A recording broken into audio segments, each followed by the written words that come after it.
This is the true account of Miss Lena Kaufman, who took a trip to Alaska in 1895.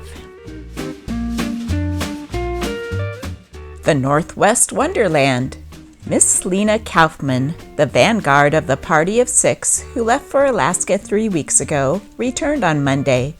In speaking of her trip to the Northwest Wonderland, Miss Kaufman becomes enthusiastic, and with wealth of imagery she reveals in superlatives. She gave a Gazette reporter the following synopsis of the voyage. We left about noon of a Saturday, July 29th, on the Wallapa, a neat and commodious boat having a capacity of about 50 passengers. To many of the party, this was their first experience on the water, and you may well imagine that we enjoyed it immensely.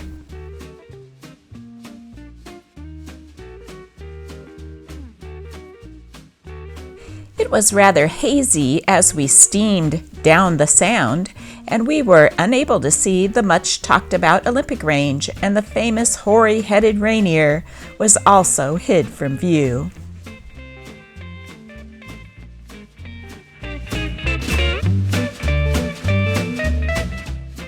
We called at both Port Townsend and Nanaimo, the latter being an English town of considerable importance. And it being Sunday, the stores were closed, and the total inactivity of the typical English town rested upon everything.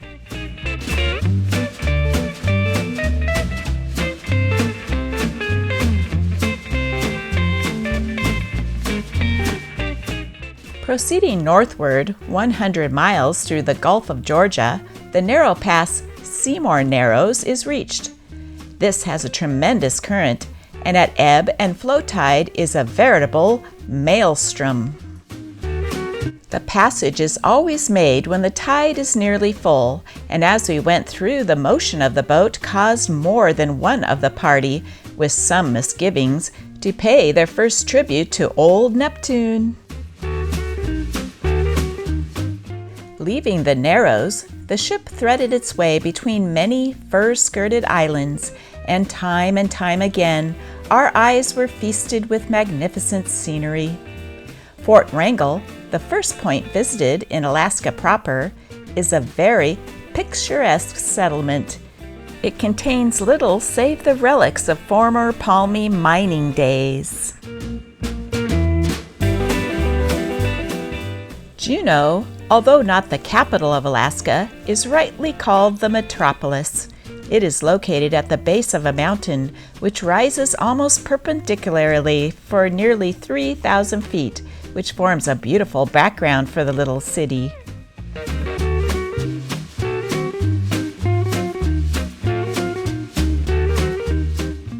Our party here visited the Silver Bow Basin, some 8 miles from the city, where we witnessed gold mining by hydraulic power. A 24-stamp mill is in operation here, and considerable of the yellow metal obtained. 2 miles from Juneau towards Sitka, our steamer passed the great Treadwell gold mine, which is credited with being the largest gold mine in the world. We were shown through the entire mill and saw the 240 stamp mill reducing ore. The noise created in the reduction is almost deafening. The captain of the Wallapa, as we were about to enter the works, facetiously enjoined us not to speak even in a whisper. His warning was unnecessary, as we could hardly hear ourselves think.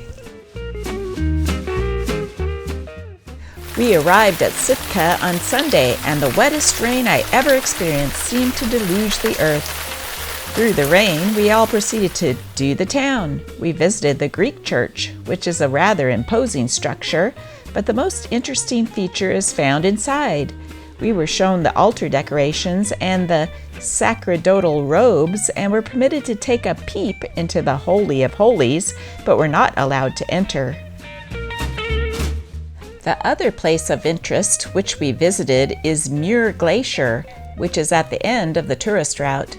When gazing at this spectacle, one is lost in the awe as he sees a solid body of ice winding for many miles.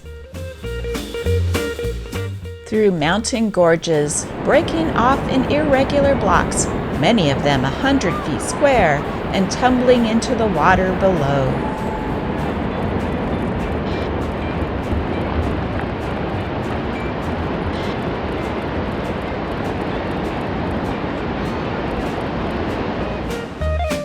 From here, the return trip is commenced, and we called again at Juneau, Fort Wrangel, Nanaimo, and Port Townsend, getting into Tacoma on Friday morning after being 13 days on the water.